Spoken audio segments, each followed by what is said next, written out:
The Bible, it's 66 books of history, stories, letters, and poetry that fit together to form God's one big story. The epic adventure of how He created us and loves us so much that He made a way to rescue us. As we travel through the Bible, from Genesis to Revelation, we discover people who met God and found their lives changed forever. Now, for an amazing story, inspired by the book of Luke, chapter 2, verses 41 through 52. When God sent His very own Son, Jesus, to earth, angels shouted the good news. Fear not, I bring you good news of great joy. Shepherds and wise men journeyed to visit Jesus, and later, Mary and Joseph hurried to Egypt with their young son to keep him safe from King Herod.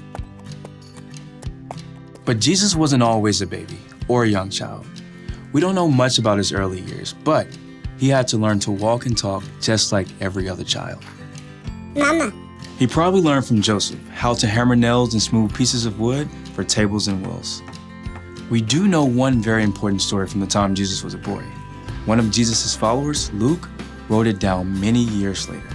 He begins, every year Jesus' parents went to Jerusalem for the Passover feast. And when Jesus was 12 years old, they went up to the feast as usual. Lentils, water skins, extra sandal straps. Jesus, run and tell your father we're packed and ready to leave. Yes, Mother. The trip from their home in Nazareth to Jerusalem took several days. Friends and family traveled together.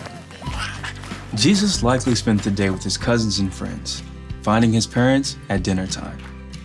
I brought sticks for the fire. I'll start this stew. We should reach Jerusalem by noon tomorrow. We don't know what Jesus thought or felt when he saw the city of Jerusalem perched on the rocky hillside ahead. Years later, he would enter the city to the shouts of cheering crowds. But for now, Jesus was just a boy celebrating Passover with his family. You remember where your cousins live, right? We're staying with them again. I can find it. All week, families celebrated with relatives. Together, they enjoyed the Passover feast. You, O Lord our God, have given us festival days for joy, in remembrance of the departure from Egypt. Blessed are you, O Lord our God. When the feast was over, Mary and Joseph packed and began their trip home along the crowded roads. At the end of the day, they stopped to set up camp. Jesus, can you start the cooking fire? Jesus? I thought I saw him with... No, that was before we left the city. Mary and Joseph searched through the nearby families, settling down for the evening. Have you seen Jesus? Not since he gave me the last potato pancake yesterday evening. No one's seen him. Since Jerusalem. We left him in the city. Frantic, Mary and Joseph hurried back to Jerusalem to search for their missing son.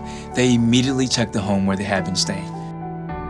Very sorry, but I haven't seen him. Mary and Joseph crisscrossed the entire city. He loved the honey cakes from that bakery. Excuse me, have you seen a 12-year-old boy about this tall? Dark brown robe. Hair kinda sticks out over his ears. Yes, like that. Sorry, haven't seen him. They may have checked the swimming hole or the stables, but Jesus was nowhere to be found. So Mary and Joseph paced the streets at wit's end. He's just never gone off like this. I don't think he's here. We've searched the whole city. Everywhere except... As Mary and Joseph turned the corner, high white walls rose ahead of them. The temple!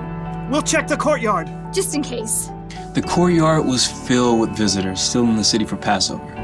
As they circled the open space, Mary froze. Joseph, there! Just ahead, they saw their son.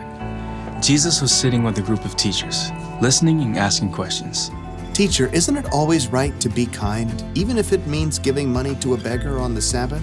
The teachers nodded in agreement and amazement, but Mary and Joseph rushed forward.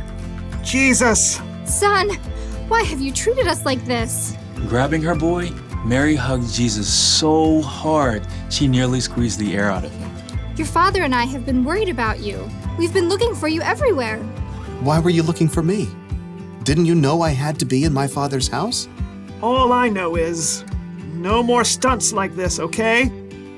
Jesus returned to Nazareth with his parents, obeying everything they asked of him. As he grew wiser and stronger.